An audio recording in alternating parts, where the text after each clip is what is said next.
గత 5 సంవత్సరాల్లో విద్యా వ్యవస్థను మొత్తాన్ని దిక్కుతోచని స్థితికి తీసుకెళ్లారు అంటూ వైసీపీ మీద ఆరోపణలు చేసి కూటమి ప్రభుత్వం అధికారంలోకి వచ్చింది. దానికి అనుగుణంగానే విద్యా వ్యవస్థ పైన తమ ప్రియారిటీ ఉందని చెప్పేందుకు లోకేష్ బాబును దానికి మంత్రిగా కూడా నియమించుకున్నారు. ఓవరాల్గా చూస్తే మాత్రం కూటమి ప్రభుత్వం అనేది ఖచ్చితంగా విద్యా వ్యవస్థ పైన తమదైన శైలిలో కొత్త తరహా ఆలోచన విధానంతో ముందుకెళ్తున్నదని భావించారు. కానీ ప్రస్తుతం పరిస్థితి మనం చూస్తే అలా లేదు అని అనుమానం కలిగించేలా, అలాంటి ఆరోపణలు వినిపించేలా ప్రస్తుత పరిస్థితులే కనిపిస్తున్నాయి. ముఖ్యంగా వైసీపీ దీనిపైన పూర్తి స్థాయిలో ఆరోపణలు చేస్తోంది, విమర్శలు చేస్తోంది. కూటమి ప్రభుత్వం రాష్ట్రంలోని విశ్వవిద్యాలయాల స్వయం ప్రతిపత్తిని దెబ్బతీసేలా వ్యవహరిస్తోందంటూ వైసీపీ కమెంట్ చేస్తోంది. స్వతంత్ర సంస్థలుగా విద్యా సేవలను అందించాల్సిన విశ్వవిద్యాలయాలను అనధికారిక నిబంధనల పేరుతో ఉక్కిరిబిక్కిరి చేస్తోందని ఆరోపిస్తోంది. రాజ్యాంగం, చట్టాలు కల్పించిన హక్కులను కాలరాస్తూ కనీసం ఎగ్జిక్యూటివ్ కౌన్సిల్ సమావేశాలు కూడా నిర్వహించకుండా వర్సిటీల పాలన కుంటుపడేలా చేస్తోంది. 2025-26 ఆర్థిక సంవత్సరం ప్రారంభమై 7 నెలలు గడిచినా ఇప్పటికీ వర్సిటీల్లో వార్షిక బడ్జెట్కు ఈసీ అప్రూవల్ లేవంటే పరిస్థితి ఎంత దారుణంగా ఉందో అర్థమవుతోంది. మరోవైపు వచ్చే ఆర్థిక సంవత్సరానికి బడ్జెట్ ప్రపోజల్ సైతం సిద్ధమవుతున్న తరుణంలో ప్రస్తుత బడ్జెట్కి అప్రూవల్ లేకపోవడం వర్సిటీల ఆర్థిక వ్యవహారాల నిర్వహణపై తీవ్ర ప్రభావం చూపనుంది. బడ్జెట్ ఆమోదం లేకుండా ఖర్చు చేసేసిన తర్వాత వాటిని రాటిఫై చేసుకోవడం అనేది ఇంతవరకు జరగలేదన్నది విద్యావేత్తలు విమర్శిస్తున్నారు. వర్సిటీల చట్టం ప్రకారం ఎగ్జిక్యూటివ్ కౌన్సిల్కి అధిపతిగా వైస్ ఛాన్సలర్ వ్యవహరిస్తారు.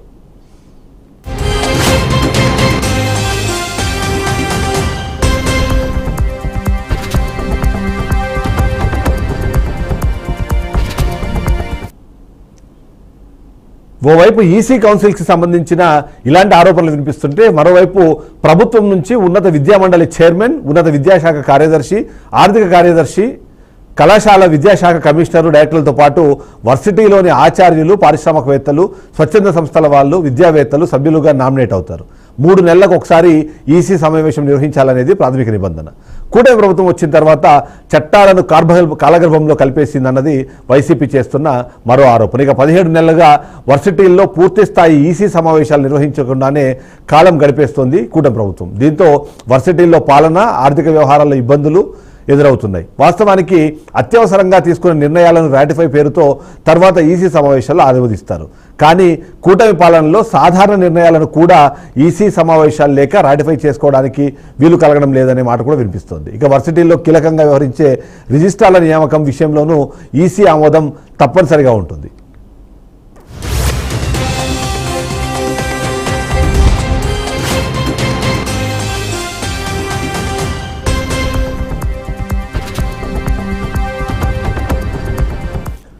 ఉత్తరాంధ్రలోని వర్సిటీలో కూటమి ప్రభుత్వం వచ్చిన తర్వాత రిజిస్ట్రార్గా నియమితులైన ఈ వ్యక్తికి ఈసీ ఆమోదం పొందడానికి కనీసం 7 ఏడాది కాలం పట్టిందంటే అర్థం చేసుకోవచ్చు పాలన ఎంత భయంకరంగా ఉందో.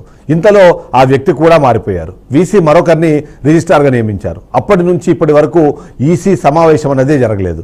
అసలు ఈసీ ఆమోదం లేని వ్యక్తికి వర్సిటీలో కీలక ఆర్థిక వ్యవహారాలు నడిపిస్తూ వాటిని రాటిఫై చేసుకునే ఆలోచన మొత్తం వర్సిటీ పారదర్శకతనే ప్రశ్నిస్తోంది. ఇప్పటికీ 60 పైగా వర్సిటీల్లో ఒక్కసారి కూడా ఈసీ సమావేశం నిర్వహించలేదంటే విశ్వవిద్యాలయాలపై ప్రభుత్వ నిర్లక్ష్యం ఏ విధంగా ఉందో మనకు అర్థమవుతుంది. వైస్ ఛాన్సలర్ ముందస్తు సమాచారంతో ఈసీ సమావేశం ఏర్పాటు చేసి కోరం ఉంటే ఎజెండా ప్రకారం నిర్ణయాలు ఆమోదింపు చేసుకోవచ్చు. కానీ చంద్రబాబు ప్రభుత్వంలో ఉన్నత విద్యాశాఖలోని ఓ కీలక అధికారి వర్సిటీలపై పట్టు కోసం వీసీలు అలాగే రిజిస్ట్రార్ల అధికారాలకు కత్తెర వేస్తూ ఈసీ సమావేశాలు జరగనివ్వకుండా చూడటం వర్సిటీ వర్గాల్లో ఆందోళన రేకెత్తిస్తోంది. ఈసీలో మెంబర్ మాత్రమే అయిన ఈ అధికారి గవర్నర్ ఆమోదంతో నియమితులైన వీసీలను, ఉన్నత విద్యామండలి చైర్మన్ అధికారాలను బైపాస్ చేస్తూ ఈసీల నిర్వహణకు అడ్డుకట్ట వేస్తుండమన్నది గమనార్హం. తనకు వీలైనప్పుడు తనకు నచ్చిన ఎజెండా ప్రకారమే ఈసీ సమావేశం నిర్వహించాలని నిర్దేశిస్తున్నారు. అందుకు అనుగుణంగా ఉన్నప్పుడే ఈసీ సమావేశం నిర్వహణకు ఓకే చెప్తున్నారు. ఆ అధికారికి సమయం లేకపోతే ఎంత కాలమైనా వీసీలు అనుమతి కోసం వేచి చూడాల్సిన దుస్థితి నెలకొంది. మరో విచిత్రం ఏంటంటే ఆ అధికారి మాత్రం ఈసీ సమావేశానికి వీడియో కాన్ఫరెన్స్లో హాజరవుతారు. మిగిలిన సభ్యులు నేరుగా హాజరు కావాలని హుకుం జారీ చేస్తుంటారు. కొన్ని జిల్లాల్లో కలెక్టర్లు సైతం వీసీలను తీవ్రంగా అవమానిస్తున్నట్టు విమర్శలు వస్తున్నాయి. తన పరిధిలోకి రాని ఉన్నత విద్యా అంశంలో రాయలసీమకు సంబంధించిన జిల్లాలలోని ఓ కలెక్టర్ జోక్యం చేసుకోవడమే కాకుండా గౌరవంగా కలిసి సమస్యను వివరించేందుకు వెళ్లిన వీసీను బయట కూర్చోబెట్టి అపాయింట్మెంట్ ఇవ్వకుండా పంపించడం విమర్శలకు దారితీసింది.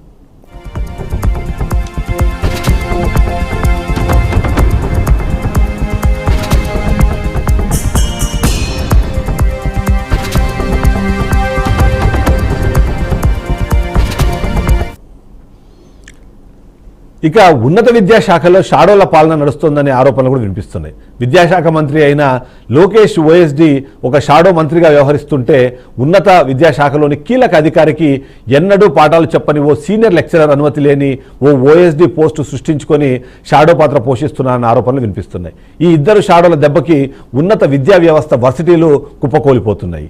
మంత్రి షాడోగా ఉన్న ఈ వ్యక్తి తన నిబంధనలకు విరుద్ధంగా ఆర్డర్లు ఇస్తుంటే ఉన్నతాధికారి షాడో ఏదైతే ఉన్నారో ఆయన అర్ధరాత్రి అపరాత్రి అని తేడా లేకుండా సమాచారం పేరుతో ఫోన్లు చేయడమే కాకుండా అజెండాలు కూడా నిర్దేశిస్తున్నారని పలువురు వీసీలు ఆవేదన చెందుతున్నారు. వాస్తవానికి మంత్రికి కీలక ఉన్నతాధికారికి విద్యా సంబంధిత అంశాలను చర్చించుకునే తీరిక లేదని, తమకు కనీసం అపాయింట్ కూడా ఇవ్వడం లేదని వర్సిటీల అధికారులు పేర్కొంటున్నారు. బాబు పాలనలో విశ్వవిద్యాలయాలు నిర్వీర్యమవుతున్నాయని విద్యావేత్తలు ఆవేదన చెందుతున్నారు.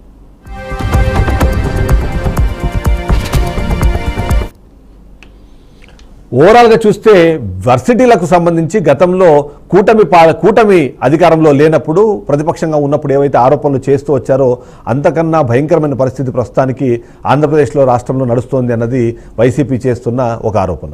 అప్పుడున్న పరిస్థితులు ఏంటి, ఇప్పుడున్న పరిస్థితులు ఏంటి, ఇప్పటికీ ఎందుకు ఈసీకి సంబంధించిన మీటింగులు జరగట్లేదు, వీసీల పరిస్థితి ఏంటి, మాట్లాడే ప్రయత్నం చేద్దాము. YCP student wing state working president Ravichandra గారు మనతో పాటు లైవ్లో సిద్ధంగా ఉన్నారు. ఒకసారి తనతో మాట్లాడే ప్రయత్నం చేద్దాం. రవిచంద్ర గారు నమస్తే. సార్ నమస్కారం అండి. ఎస్, అంటే గతంలో పరిస్థితి ఏంటి, ఇప్పుడేంటి పరిస్థితి అనేది ఎందుకు కంపారిజన్ చేయాల్సి వస్తుందంటే, మొదటిది అధికారంలోకి రాకముందు వరకు కూటమిలో ఉన్న ప్రతి ఒక్క నాయకుడు కానివ్వండి, నేతలు కానీ చేసిన ఆరోపణ విద్యా వ్యవస్థను కుప్పకూలుస్తోంది వైసీపీ.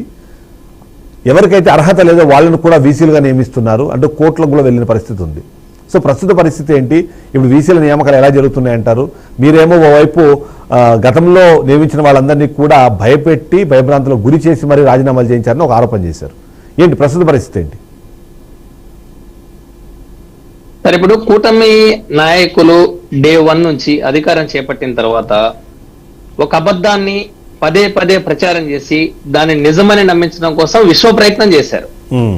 అధికారం చేపట్టిన వెంటనే వాళ్ళు చేసిన మొట్టమొదటి పని ఏంటి, మా హయాంలో అపాయింట్ అయిన 17 మంది ప్రభుత్వ యూనివర్సిటీ వైస్ ఛాన్సలర్ ని బలవంతంగా రాజీనామాలు చేయించారు.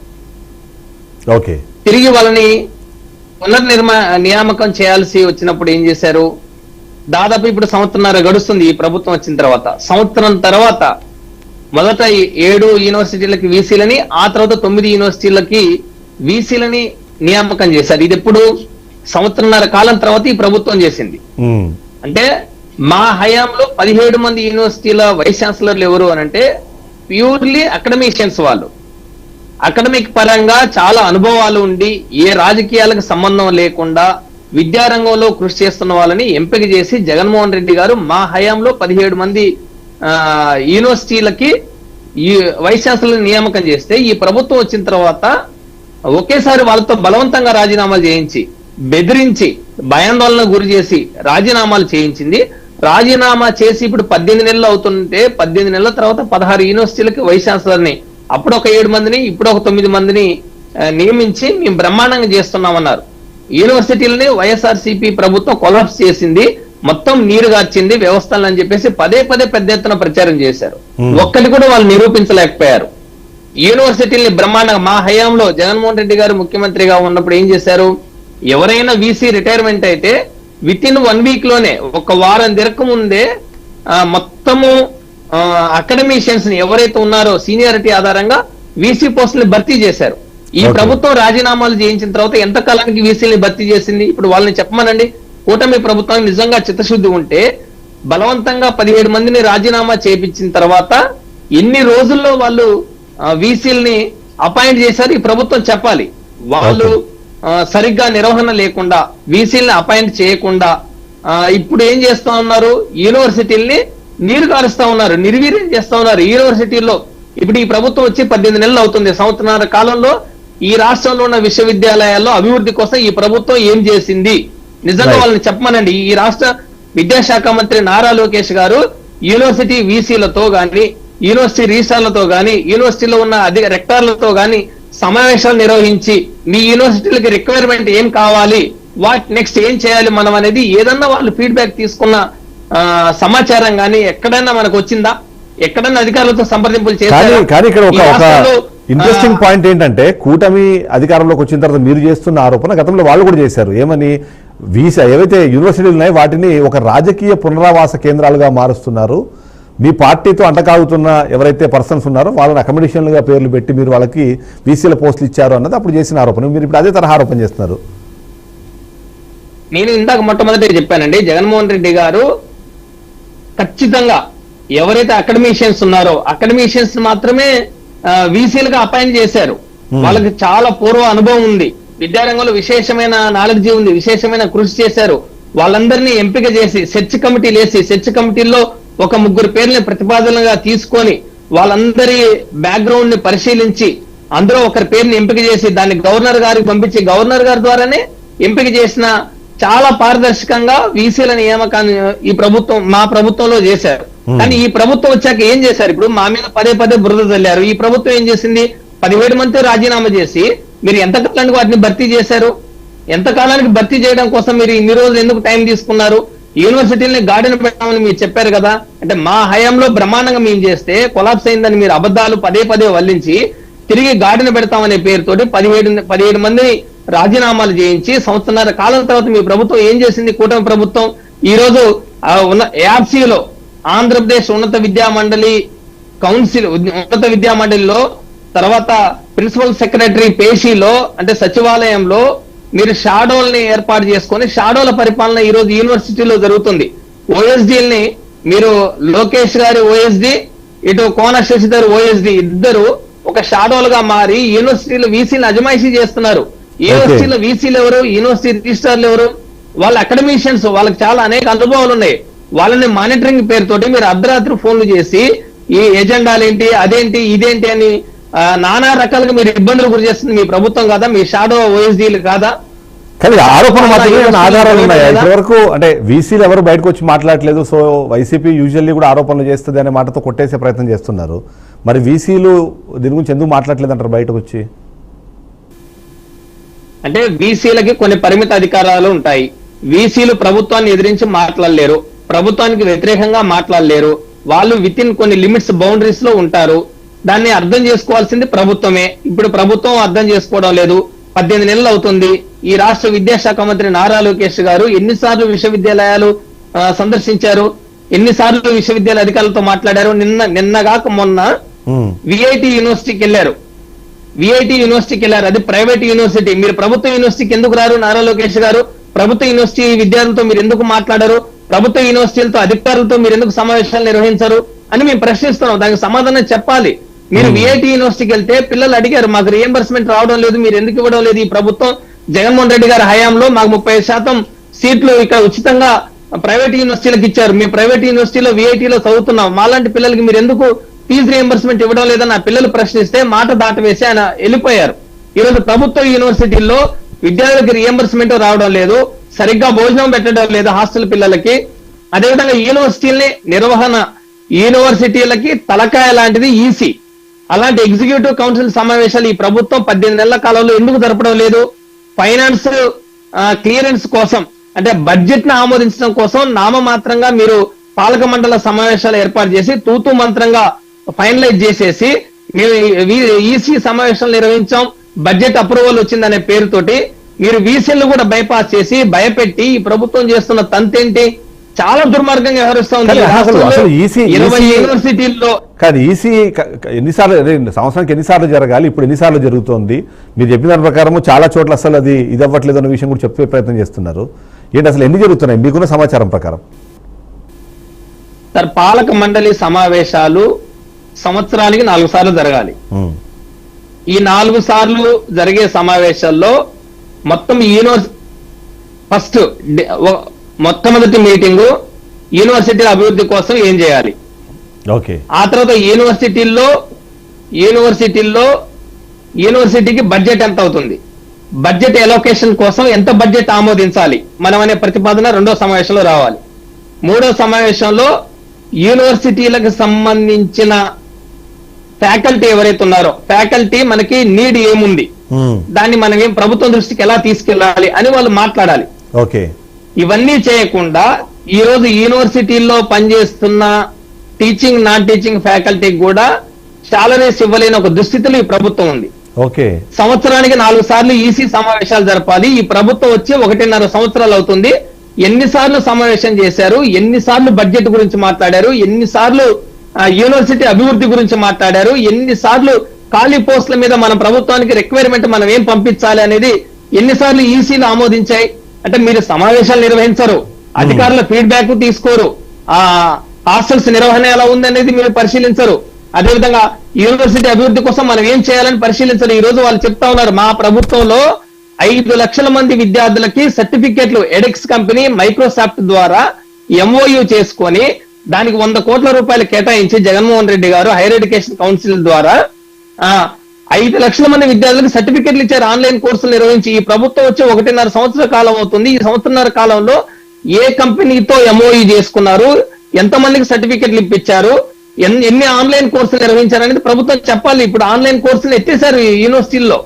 కారణం ఈ ప్రభుత్వమే. ఆన్లైన్ కోర్సులకు సంబంధించి బడ్జెట్ ఇవ్వకుండా, ఎంఓయూలు చేసుకోకుండా కంపెనీలతో, మల్టీనేషనల్ కంపెనీలతో ఈ రోజు మా ప్రభుత్వంలో ఎడెక్స్ కంపెనీ ఏంటి, మైక్రోసాఫ్ట్ ఏంటి, మా ప్రభుత్వం హైయర్ ఎడ్యుకేషన్ కౌన్సిల్ ద్వారా జగన్మోహన్ రెడ్డి గారు బ్రహ్మాండంగా వాటిని 5 లక్షల మంది విద్యార్థులకు సర్టిఫికెట్లు ఇచ్చారండి. ఈ ప్రభుత్వం వచ్చిన తర్వాత ఎందుకు చేయలేకపోతున్నారు? అది చూపించిన ఆరోపణ కన్నా ఇప్పుడు అసలు అప్పుడు ఉన్న కంపెనీలన్నీ పారిపోయాయి, మీరు మొత్తం బెదిరించి పంపించేశారు, మేము వచ్చిన తర్వాత తిరిగి వస్తున్నాయి, ఇవాళ పెద్ద ప్రోగ్రామ్ కూడా చేస్తున్నారు. 5 సంవత్సరాల తర్వాత మళ్ళీ రిటర్న్ వస్తున్నాయి, ఇక్కడ ఉపాధి అవకాశాలు పెరుగుతున్నాయి అనే మాట కూడా చెప్పే ప్రయత్నం చేస్తున్నారు. సో అప్పుడు మీరేమో బ్రహ్మాండంగా చేశామంటున్నారు, సో ఇప్పుడు వీళ్ళేమో అసలు అప్పుడు ఏం జరగలేదు కాబట్టి మళ్ళీ మేము రీస్టార్ట్ చేసాం మొత్తం అనే విధంగా చెప్పే ప్రయత్నం చేస్తున్నారు. ఏది నిజం మనం నమ్మాలంటారు? మరి ఇప్పుడు ఒక కుక్కని చంపాలని దానికి పిచ్చి కుక్క అని పేరు పెట్టాలి. సో ఇప్పుడు కూటమి వాళ్ళు అదే చేశారు. వాళ్ళు బ్రహ్మాండంగా అభివృద్ధి జరిగిన దాన్ని అభివృద్ధి జరగలేదు, కంపెనీలు పారిపోయాయి, ఉద్యోగాలు రావడం లేదు, యువత అంతా పక్క రాష్ట్రాలకు వెళ్ళిపోతున్నారు, విదేశాలకు వెళ్ళిపోతున్నారు అని బ్రహ్మాండమైన క్యాంపెయిన్ చేశారు. కానీ జగన్మోహన్ రెడ్డి గారి హయాంలో ఎన్ని వేల ఉద్యోగాలు ఇచ్చారు, ఎంత డెవలప్మెంట్ జరిగింది. ఇప్పుడు గూగుల్ డేటా సెంటర్ ఎవరి హయాంలో వచ్చింది, ఇప్పుడు ఎవరికి అది క్రెడిట్స్ ఎవరు చేసుకుంటున్నారు? ఇవన్నీ వాళ్ళు చెప్పాలి. వాళ్ళు చెప్పడం లేదు. ఇప్పుడు వాళ్ళనే ప్రభుత్వాన్ని డేటా తీయమని మేము అడుగుతున్నాం. మా హయాంలో ఎడెక్స్ కంపెనీతో, తర్వాత మైక్రోసాఫ్ట్ కంపెనీతో ఎన్ని లక్షల మంది విద్యార్థులకు సర్టిఫికెట్లు ఇచ్చాం, ఆన్లైన్ కోర్స్ ద్వారా ఎంత బడ్జెట్ అలొకేట్ చేశాం.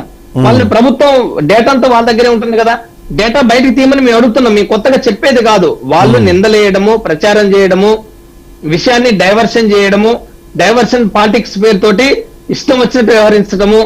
మీరు ఇంత చెప్తున్నారు కదా, వాళ్ళు ఈ సంవత్సరాల కాలంలో ఎగ్జిక్యూటివ్ కౌన్సిల్ మీటింగ్లు ఎందుకు నిర్వహించలేకపోయారు?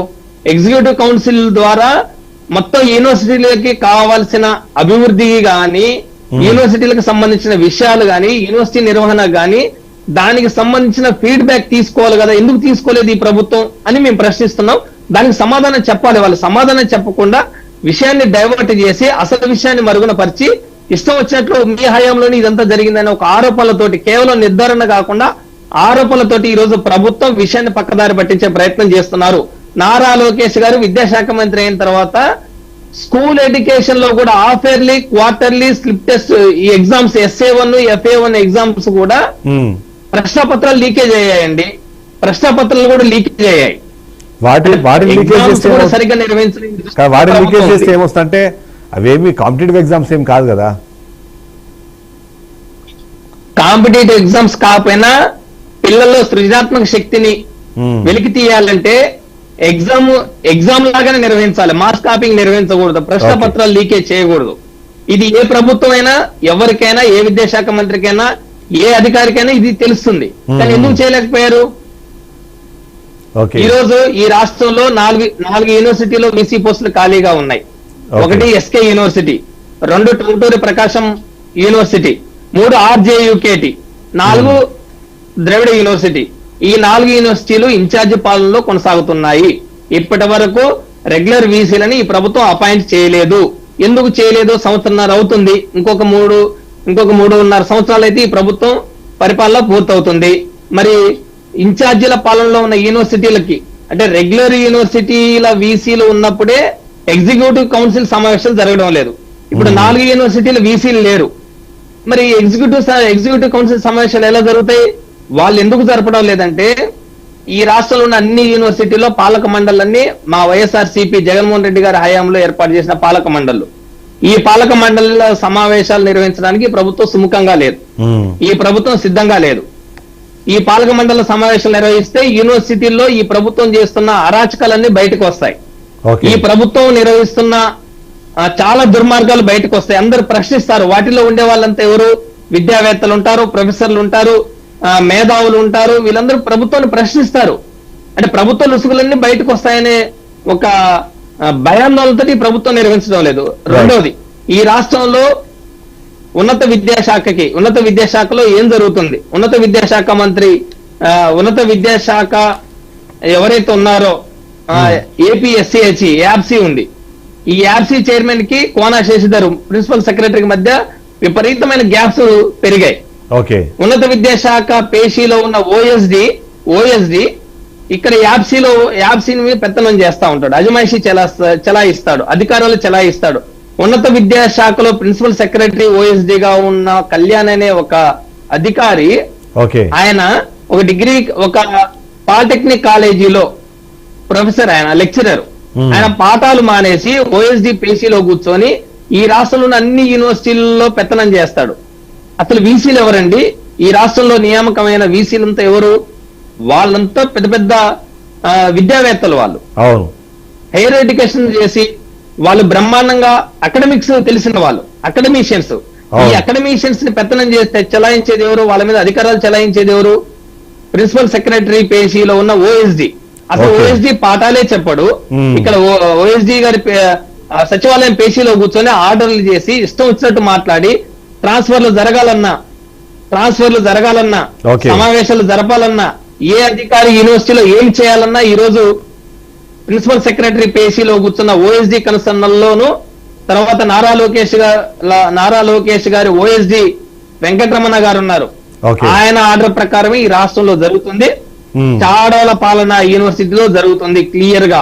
ఈ రాష్ట్రంలో విద్యాశాఖ మంత్రి ఒక విద్యాశాఖే మంత్రి కాదు, ఆయన ఒక షాడో సీఎం.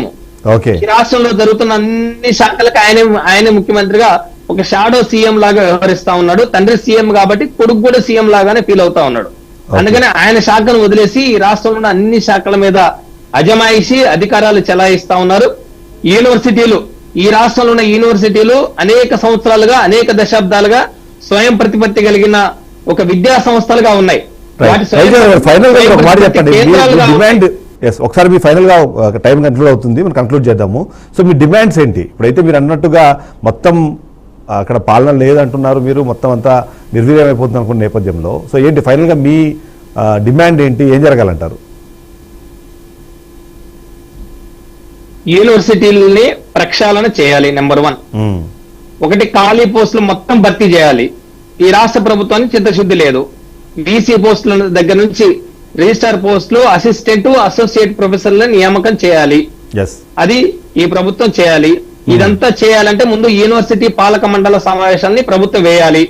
ఓకే, మా హయాంలో ఏర్పాటైన పాలక మండలి కాబట్టి మీరు కొత్తగా మా హయాంలో ఉన్న 17 మందిని ఎలా మీరు రిజైన్ చేయించి కొత్త వాళ్ళని వేశారో, మీకు పాలక మండలి ఇష్టం లేకపోతే ఉన్న పాలక మండలి సభ్యుల్ని తొలగించి కొత్త వాళ్ళనైనా వేసుకొని పాలక మండలి సమావేశాలు నిర్వహించి యూనివర్సిటీలకు సంబంధించిన అకాడమిక్స్ గాని, అదేవిధంగా బడ్జెట్ అలొకేషన్స్ గాని, యూనివర్సిటీల అభివృద్ధికి సంబంధించిన అంశాలన్నిటినీ మీరు చర్చించి 1.5 సంవత్సరాలు అవుతుంది. మీరు ఇంకా చర్చించలేకుండా, ఇంకా వాటి గురించి పట్టించుకోకుండా కాలయాపన చేసి యూనివర్సిటీల స్వయం ప్రతిపత్తిని ఈ ప్రభుత్వం హరిస్తుంది. మా హయాంలో జగన్మోహన్ రెడ్డి గారు బ్రహ్మాండంగా యూనివర్సిటీని తీర్చిదిద్దారు.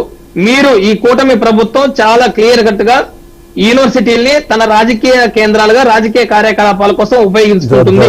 ఇది చాలా తేటతెల్లమవుతుంది. నారా లోకేష్ గారు విద్యాశాఖ మంత్రిగా దృష్టి పెట్టి యూనివర్సిటీల వీసీల సమావేశాలు నిర్వహించి, రిజిస్ట్రార్లతో సమావేశాలు నిర్వహించి, యూనివర్సిటీలకి ఏమి కావాలనేది ఆలోచించి ఈ ప్రభుత్వం బడ్జెట్ ఇవ్వాలి, నిధులు ఇవ్వాలి. మా హయాంలో ఎవ్రీ ఇయర్, ఇప్పుడు ఆల్రెడీ అకాడమిక్ ఇయర్ అయిపోతుంది, నెక్స్ట్ అకాడమిక్ ఇయర్ కి ఏం కావాలి ఆర్థిక శాఖ ప్రిపరేషన్ చేస్తుంది, నిధులు ఏం కావాలనేది ఈ ప్రభుత్వం ఆలోచించి ఫీడ్బ్యాక్ తీసుకొని చేయాలి. యూనివర్సిటీల్ని నిర్వీర్యం చేయొద్దు, నీరు గార్చొద్దు, వాటిని అభివృద్ధి చేయాలి. రాజకీయాలకి తావు లేకుండా ప్రభుత్వం నిర్వహించాలని మా వైఎస్ఆర్సీపీ విద్యార్థి విభాగం డిమాండ్ చేస్తుంది. Right, thank you very much Rajendra గారు. నిజంగానే అక్కడ ఏం జరుగుతుందన్న విషయానికి సంబంధించి మీరు వివరాలు ఇచ్చే ప్రయత్నం చేశారు. ఇమ్మీడియట్లీ ఇప్పుడు జరగాల్సిన పని ఏంటంటే ఖచ్చితంగా లోకేష్ ఈ దీని ఏదైతే మనం మాట్లాడుతున్నామో ఆ మంత్రిత్వ శాఖను ఆయన నిర్వహిస్తున్నారు కాబట్టి ఎన్నో ఎక్స్పెక్టేషన్స్ ఉన్నాయి. ప్రజలు మీకు ఓట్లు వేసేటప్పుడు కూడా గతంలో మీరు ఏవైతే చెప్పారో, ఏదైతే నిర్వీర్యం అయ్యాయని అన్నారో, లేకపోతే ఏదైతే విధ్వంసం జరిగిందని చెప్పారో దాన్ని నమ్మి మీకు ఓట్లు వేశారు. సో వీటన్నిటిని ఆరోపణలుగానే కాకుండా, విమర్శలుగానే కాకుండా మీకు ఇచ్చే సూచనలుగా కూడా తీసుకోండి.